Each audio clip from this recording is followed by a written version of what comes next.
Hi, welcome to the fourth of our 10 attributes of emotional power. Today we're going to talk about the attribute of being optimistic.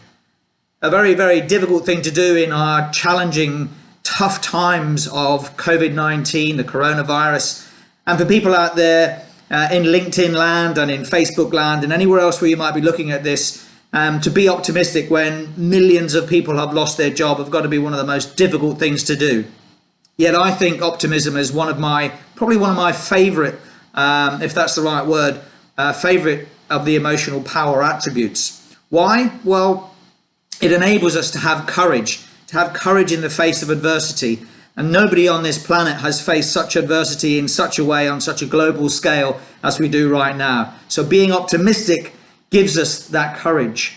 It means we never give up. Regardless of the obstacle, regardless of the challenges, we try and have this optimistic view. What that means is then it maximizes the upside, no matter how small that upside might be, and minimizes the downside. In his book, Learned Optimism, Martin Seligman talked about the fact that we are all born with a certain amount of optimism and a certain amount of pessimism. And as humans, it's really easy for us to be pessimistic. We're designed to look for the negative. And hey, there's not a lot of positive around at the moment, so being optimistic will help, even by a little amount, to help you to get through these challenging times. And indeed, when you do get back to work and when things do get back to normal, as they will, optimism will help you in a number of ways.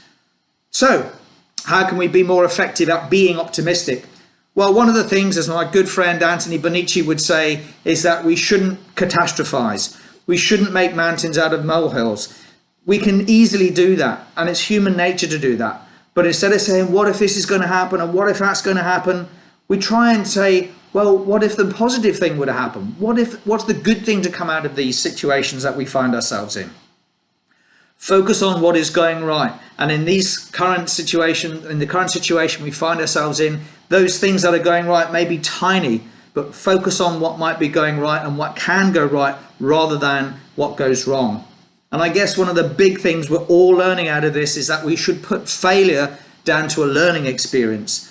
None of us individually have failed here. Those of us that have no jobs anymore or at the prospect of little or no income, it's not a failure of you. So keep that positive and optimistic view in mind, that it's not your fault, and look forward to the future. I really hope that this coming few days, weeks and months can be as positive as possible for you.